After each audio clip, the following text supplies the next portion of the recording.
Hi, I'm Edgar Hammermeister and I'm Field Services Manager for Western Ag Labs. Our company is based in Saskatoon, but we have reps located in Alberta, Saskatchewan, and Manitoba. We're a crop planting service that uses as a base of the service a new type of soil analysis that incorporates a technology developed at the University of Saskatchewan called the Plant Root Simulator Pro. When used in a soil sample, it does not measure what's in the soil, but what the soil is going to supply. The ion exchange resins are like a horsepower rating of that soil. Now that's what generates the data for doing our crop planning with you.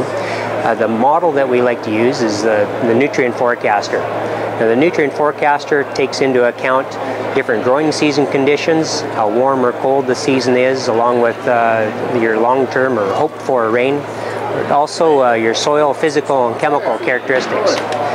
Each crop has a different kind of supply rate of nutrients that comes to it because it has a different different rooting characteristics associated with it. All these are built into the computer model. Now we don't focus on maximum yield, we want to focus on maximum economic yield. And by doing that, we look at the yield response curves for nitrogen, phosphate, potash, and sulfur for your field, for your specific crop. We use your fertilizer costs and new crop price expectations to figure out what is the optimum for your farm.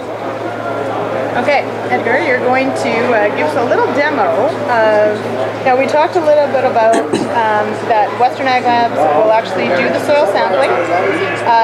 Your lab will then get some of these parameters through lab analysis using the plant root simulator as well as a few other things. Can you just, on the screen there, because we can't really see, but it's a soil electrical conductivity, we've got some soil pH, those sorts of things. So that is all entered in through lab analysis, right?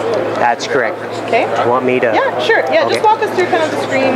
All right, so what we're looking at here is these are the soil field characteristics. pH and salinity are measured at the lab.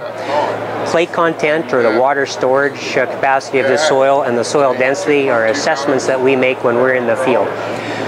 Growing degree days, we go off of long-term Environment Canada data on that, as well as when we're estimating precipitation for our rain events for the coming growing season.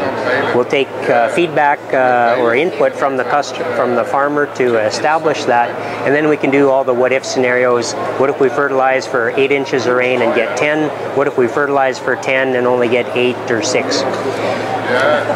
Here our goal is to, again, not focus on maximum yield, which is here on top of the bin. No bugs, no disease, money's no object. Bragging rights on coffee row is what I like to call that. The economic yield, looking at the yield inside the bin, that we want to look at the yield response curves for nitrogen, phosphate, potash, and sulfur. And so using your fertilizer costs, we want to find out where do we stop spending money on the individual nutrients. The way our customers use our service is 3 different ways principally. One is if the crop's going to be wheat and nothing but wheat, how do we fertilize the wheat? And we can look at different water scenarios for that. Another scenario is well, how does wheat compare to barley or canary seed or oats? We do that by looking at the summary page, and we can compare a number of different scenarios to see what the economics are and how the break-evens compare. It all caters to the farmer's risk tolerance and how aggressive or conservative he wants to manage his farm. All right, thanks so much, Edgar. Thank you.